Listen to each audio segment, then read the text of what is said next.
নমস্কার, আমি তরুণ ঘোষ। এই কিছুক্ষণ আগে সরকারিভাবে অমিত শাহ ঘোষণা করলেন বঙ্গে বিজেপির প্রথম মুখ্যমন্ত্রী হচ্ছেন শুভেন্দু অধিকারী।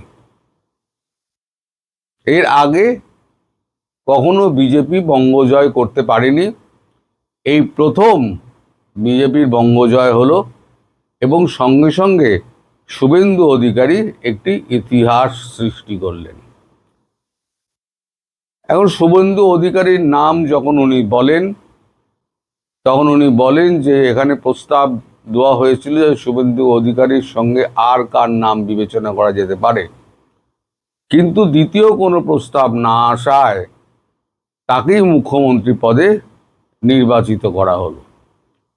এইবার পরবর্তী যে নির্বাচন সেগুলো পরবর্তী বৈঠকে মানে মন্ত্রী পরিষদ যেটা গঠন হবে রাত্রিবেলা পরবর্তী মুখ্যমন্ত্রী শুভেন্দু অধিকারীর নেতৃত্বে বিভিন্ন ডিপার্টমেন্ট ভাগ। একজন আমার জ্ঞানী দর্শক লিখেছে, আমরা সবাই জানি কে কি মন্ত্রী হয়ে গেছে, শালা শুভেন্দু অধিকারী জানে না যে মুখ্যমন্ত্রী হচ্ছে কিনা। বাকি বাংলাদেশের পাবলিক জেনে গিয়েছে যে কে কোন দপ্তর পাবে, মুখ্যমন্ত্রী করে কি হয়, পরবর্তী প্রধানমন্ত্রী কে হবে বলুন তো মশাই, বলে দিন। যত সব আকারগুলো এসে এখানে এই চ্যানেলে জুটেছে, এই চ্যানেলগুলো কি করে ব্লক করা যায় এদেরকে, আমার যদি একটা ব্যবস্থা আপনারা বলে দিতে পারেন দর্শক, আমি এই গন্ডমূর্খগুলোকে আগে ব্লক করব। আমার এমন সাবস্ক্রাইবার দরকার নেই, গন্ডমূর্খের সাবস্ক্রাইবার আমার দরকার নেই। प्रस्ताव और समर्थन एक ही नाम के मिले, उसके बाद दूसरे नाम के लिए भी सबको समय दिया गया, पर्याप्त समय दिया गया, मगर कोई दूसरा नाम नहीं आया है।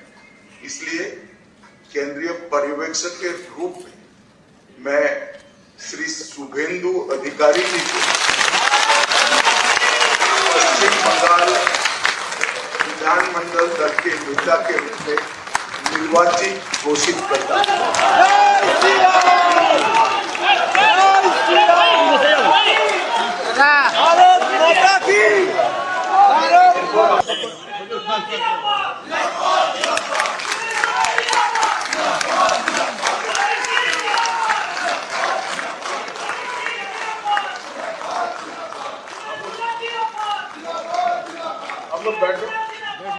এবার এতদিন ধরে যে অপেক্ষায় ছিল ভারতবর্ষ,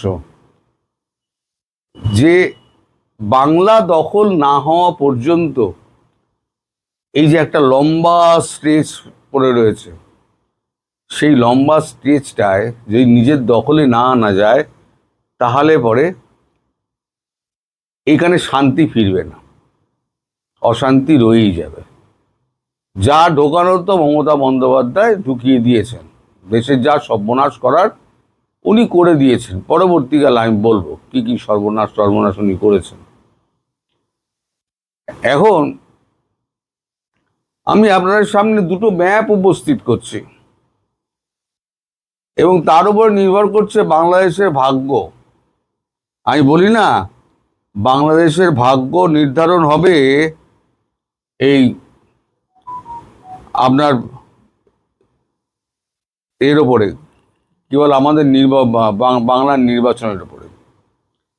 এই যে বাঁ দিকের ম্যাপটি দেখছেন লেফট সাইডে, এই ম্যাপটা হচ্ছে পশ্চিমবঙ্গের ম্যাপ এবং ডান দিকেরটা হচ্ছে বাংলাদেশের ম্যাপ। এই বাংলাদেশের ম্যাপে সবুজ অংশ যেগুলো দেখছেন সেগুলো সমস্ত হচ্ছে জামাত। জামাত খুব সম্ভবত এখানে পেয়েছে আপনার 64টা আসন বোধহয়, খুব ছোট ছোট করে লেখা। আর আমাদের বাংলাদেশের যে সীমান্তবর্তী এলাকায়, এবার বাঁ দিকটা, আপনার ডান দিকটাই বললাম, বাঁ দিকটা এবার দেখুন, গেরুয়া কালারটা হচ্ছে বিজেপি এবং সবুজ কালারটা হচ্ছে তৃণমূল কংগ্রেস। তাহলে একেবারে আপনার উত্তরবঙ্গ থেকে শুরু করে একেবারে দক্ষিণবঙ্গের একেবারে সুন্দরবন অঞ্চল পুরো ঘিরে ফেলে দিয়েছে একেবারে গেরুয়া শিবির। এবার দুটো ম্যাপকে যদি আপনি এক করে দেন, এবার এক করে দিলাম, এক করে দিলে এবার কি হচ্ছে দেখুন, গেরুয়া শিবির আর জামাত মুখোমুখি দাঁড়িয়ে গিয়েছে।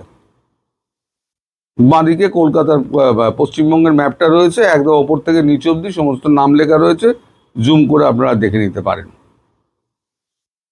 তাই বলছিলাম না যে জামাত একটা রাইট উইং আর একটা এপাশে এদেশের একটা রাইট উইং, ও দেশের একটা রাইট উইং, দুটো মুখোমুখি দাঁড়িয়ে গিয়েছে।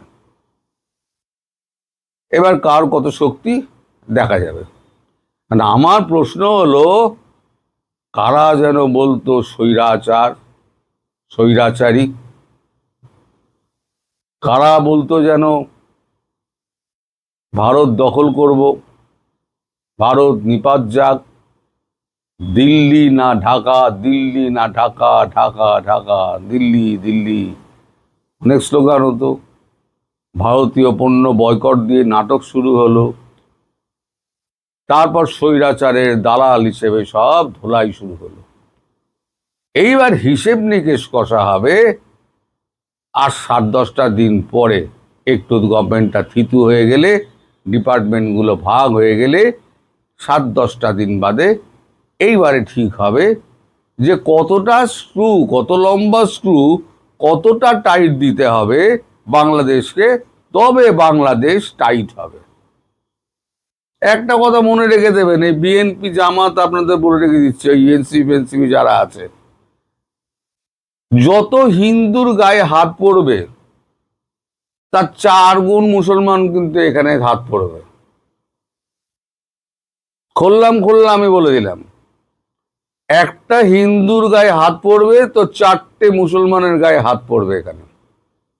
এখনো পর্যন্ত যেগুলো আপনাদের রটিয়ে বেড়াচ্ছেন না, এখানে মসজিদ ভাঙা হচ্ছে, ওখানে মুসলমান ঠ্যাঙানো হচ্ছে, হ্যাঁ ঠ্যাঙানো হচ্ছে, ঠ্যাঙানো হচ্ছে একেবারে, মানে হিন্দু, মুসলমান, খ্রিস্টান, জৈন যারাই এই তৃণমূল করত